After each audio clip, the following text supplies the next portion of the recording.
Здравствуйте, я Кучер Ильяна, ученица 9 класса средней школы номер 2. Тема моего проекта «Жемчужина Семиречья, озеро Балхаш».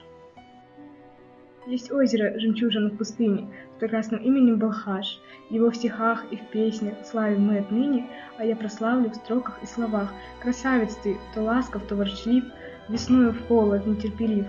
Штормишь на берегу торосов дыбы, как айсберги всплывают в глыбы. Когда ты подданный ветров суровый, грозишь седой волной, обристый, нежный, бирюзовый и в стиль прозрачный голубой, люблю в твою прохладу окунуться, позагорать могу и покататься на твоей качающей волне. Как многогранная и прекрасно окружающая нас природа, неотъемлемой частью которой мы являемся. Порой, привыкнув к местности, в которой живем, мы перестаем удивляться красоте окружающего нас мира, перестаем слышать его звенящую песню, в которой переливается стрекотание насекомых, переливчатые голоса птиц, шум листвы. Но все же у каждого из нас есть свой любимый уголок природы, куда всегда хочется вернуться, где обретаешь спокойствие души, ощущение с гармонией с самим собой и соединение с природой. Таким местом для меня является уникальное и неповторимое озеро Балхаш. Уникальность этого озера заключается в том, что мелководный пролив Узун-Арал в переводе означает «узкая часть», делит Балхаш на две части. Западная часть озера наполнена пресной водой, а восточная – солоноватой. Она меньше по объему и намного глубже. Западная чаша тише и мельче. Химический состав воды в двух разных акваториях заметно отличается. Особыми свойствами обладает озерная соль, а богатые минералами сероводородные грязи Балхаша целебны. Их можно найти в источниках около водоема. Купание в чистой воде, близкой по составу к морской, и яркое солнце способствует укреплению здоровья, особенно у детей.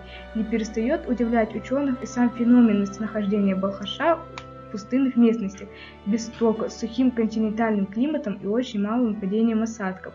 Озеро находится в юго-восточной части Казахстана, относится к Балхаш-Алакальскому водохозяйственному бассейну и расположено сразу в трех областях – Алматинской, Жамбылской и Карагандинской. Водоем удивляет своей серповидной формой полумесяца. Длина озера составляет 614 км, а ширина от 3,5 до 44 км. При этом максимальная глубина водоема до 26 метров. Геологи установили, что озеро существует более 35 тысяч лет. Другой особенностью Балхаша считается то, что у него впадает 5 крупных рек, но одна из них не вытекает. Самая крупная река Или дает до 80% всего полноводного притока.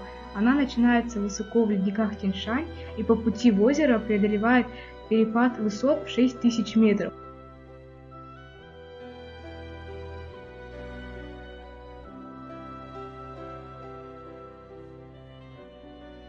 Природная уникальность озера привлекает путешественников и туристов. Балхаш – хорошо прогреваемое озеро. В июле вода нагревается до 28 градусов, несмотря на то, что туристическая инфраструктура озера мало развита. Балхаш является популярнейшим местом для пляжного отдыха, в основном среди казахстанцев и наших соседей, приезжающих дикарями к озеру. Многочисленные песчаные пляжи обеспечивают прекрасный летний отдых. Отдыхающие у озера разбивают палатки, превращая их в достаточно комфортабельное место для ночлега. Гостиничные номера, питание, ознакомительные прогулки, лицензию на рыбалку, лодки с гидом. Можно получить удочки, мангал и казан.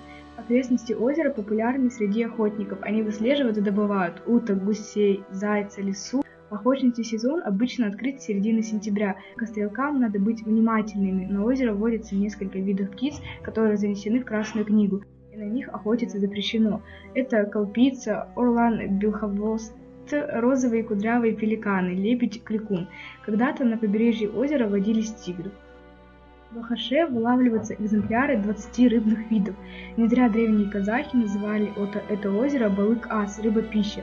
Не бывает скучной рыбалки даже новичкам, женщинам и детям удается заполучить свой рыбный трофей в виде карася, сазана, леща, змееголова, сама, судака, окуня и воблы.